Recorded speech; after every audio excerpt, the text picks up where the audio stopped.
Hey Gypsy Danger. Hey Gypsy Danger, what's up? Do you know what the definition of insanity is? What's that? It's doing the same thing over and over and over and over and over and over and over again, expecting different results. That's a fair definition. Hello collectors, it's Steven here with a review of the final Pacific Rim figure from NECA, Ultimate Gypsy Danger. The final figure brings with it many hopes of a great resolution for the line, but it brings many questions. Did the line end prematurely? Is this figure truly ultimate? Do we really need another friggin' Gypsy Danger? Well, let's take a look to see whether or not it's worth adding into your collection. So, Ultimate Gypsy Danger is pretty much the same as the Hong Kong Brawl figure we got a little while ago with some differences, some for the better and some for the worse in the quality department. So first off, the head of Gypsy is actually a bit smaller and more accurate this time around. However, the con pod visor on mine is a bit damaged. There's some paint scraping there. Due to the light up feature in the chest, we surprisingly get a newly sculpted chest that's not symmetrical. You can see it here on the screen. If you need help actually seeing it, look at the white stripes next to the sternum on the chest. You'll see the left side is actually a bit higher than the right. For comparison, and you'll get a better overall one in a bit, take a look at the Hong Kong Brawl one side by side with the Ultimate. Some might say it's nitpicking or, oh, I can't see it, but it's there. Won't bother some, most will pay it no mind, but it is there. The arms and hands look just fine, though maybe a little bit heavy on the dry brushing to make it look weathered. Something to take note of though, NECA still did not swap out the 34 on the left shoulder pad with a 5. Even at an Ultimate stage, they can't get that right. From the abs on down, we can see the paint is pretty solid, but the good eye will notice fuzz and hair. I brushed this figure many times and it's still stuck there.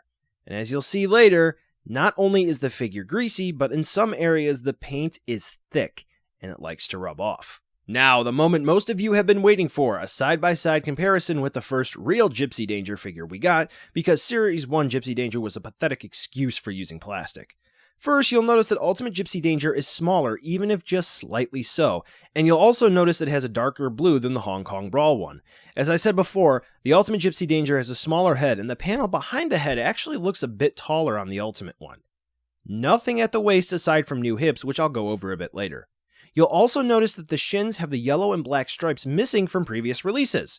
Finally, Ultimate's feet are bigger, and this helps stability a bit.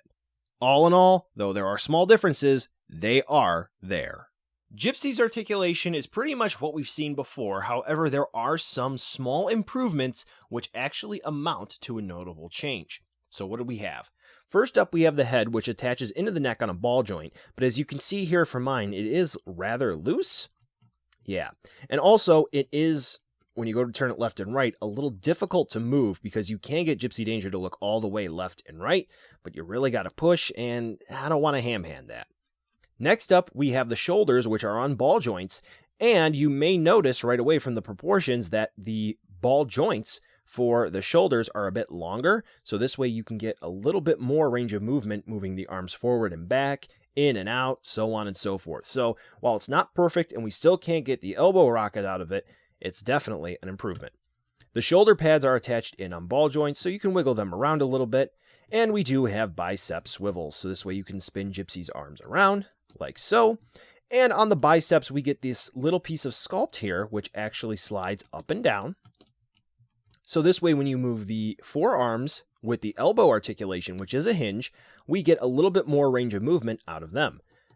What's also really cool is that the forearms are attached on ball joints to the elbows, so you get even more movement. And as you can sort of see here, you can rock the forearm like this without utilizing the hinge, which is pretty cool. The wrists feature ball joints, and that's it really. So you can spin them around, move them around a little bit, wiggle them, but such is life. Next up for the ab crunch, we have the standard ball joint, so you can push Gypsy Danger back like that, move it forward a little bit, and you can twist and turn it from side to side. See? Now, I would be careful moving this around because there is the light up feature, which I'll talk about a little bit later, and you don't want to damage anything in there, so be careful with that. The biggest change of articulation from previous releases would be swivel hinge hips. Yeah, instead of ball joint hips. like we had for the Hong Kong Brawl Gypsy Danger.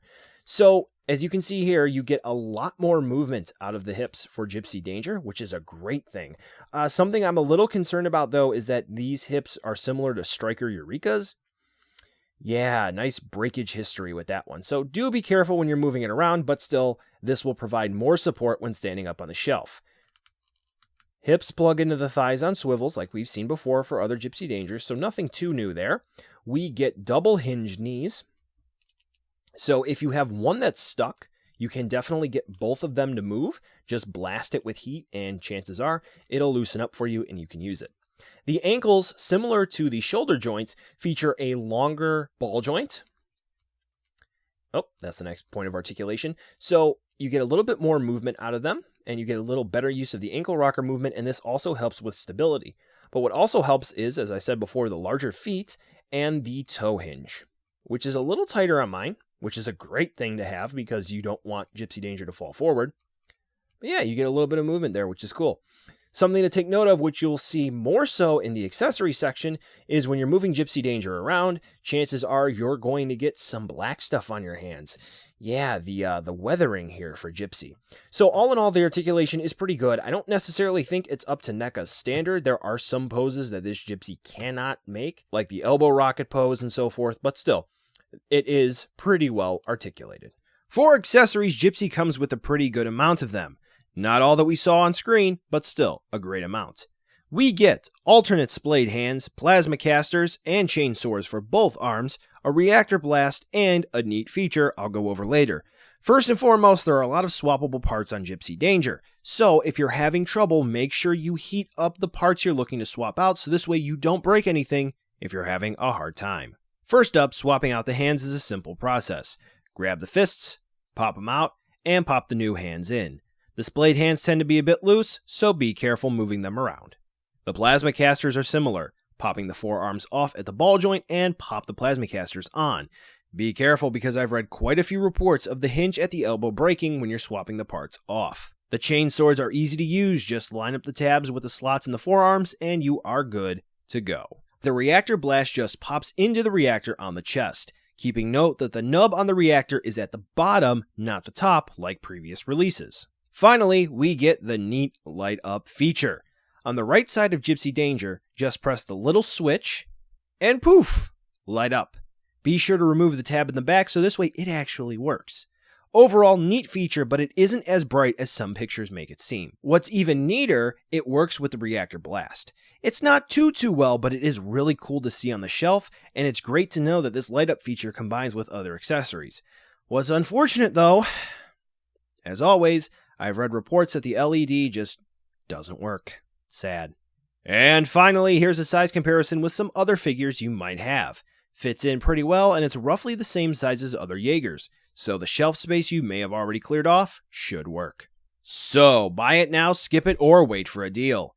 Gypsy looks pretty good, but it's greasy as hell, and the weathering rubs off onto your fingers. Articulation is better, but it's still a bit gimped and not as good as it could be.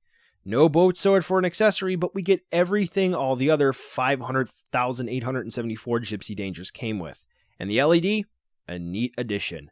All in all, for $22, we get a solid deal, but to be honest, I'd have rather paid more for this without the previous releases, and to bump up the quality of this a bit more if it means no grease or gunk on the hands or fuzz. Not the best send-off of the line, more of a fizzle than a bang, but you do get your money's worth. Well, that's it for this video. Thanks for watching, and be sure to like, subscribe, and drop a comment down below to share your thoughts. If you're interested in picking this figure up, or others like it, check the description for some cool links to take you where you need to go. Why don't you watch some more videos? Click the annotations on the screen now for more great content. Thanks again, and I'll catch ya in the next video.